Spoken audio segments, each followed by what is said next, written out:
दुख देने वाली बातों को भूलकर आगे बढ़ना चाहिए, तभी जीवन में शांति बनी रहती है। बुरी बातों को याद रखेंगे तो दुखी रहेंगे। इसी प्रसंग को लेकर आइए दोस्तों, सुनते हैं भगवान बुद्ध की एक प्रेरक कहानी। भगवान बुद्ध एक गांव में उपदेश दे रहे थे। बुद्ध ने कहा कि क्रोध की आग में क्रोध करने वाला खुद भी जलता है और दूसरों को भी जलाता है। गांव के कई लोग बुद्ध की उपदेश बहुत ध्यान से सुन रहे थे। उन्हीं लोगों में एक बहुत क्रोधी व्यक्ति भी बैठा था। बुद्ध की ये बात सुनते ही वो गुस्सा हो गया और बोलने लगा कि बुद्ध, तुम पाखंडी हो। बड़ी बड़ी बातें करना ही तुम्हारा काम है। तुम लोगों को भ्रमित कर रहे हो। क्रोधी व्यक्ति लगातार बुद्ध का अपमान कर रहा था।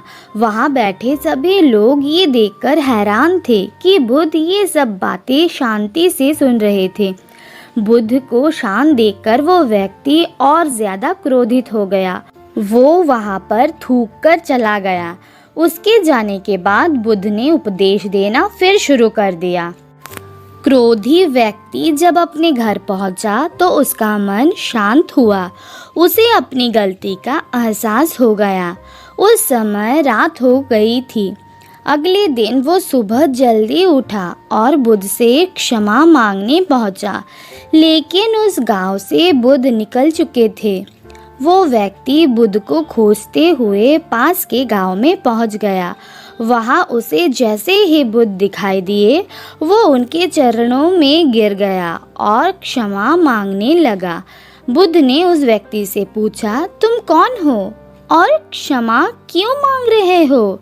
उस व्यक्ति ने बुद्ध से कहा कि क्या आप कल की बातें भूल गए? मैंने कल आपका अपमान किया था। बुद्ध ने कहा, बीता हुआ कल मैं वही छोड़ आया हूँ और तुम अभी भी वही रुके हुए हो। तुम्हें अपनी गलती पर पछतावा है। तुमने पश्चाताप कर लिया। अब तुम निष्पाप हो गए हो। बुरी बातें याद करते रहने से हमारा वर्तमान बिगड़ जाता है, मन अशांत हो जाता है। इसलिए बीते हुए कल की दुख देने वाली बातों को भूलकर आगे बढ़ना चाहिए। क्रोध हमारा सबसे बड़ा शत्रु है। इससे बचना चाहिए, तभी जीवन में सुख बना रहता है।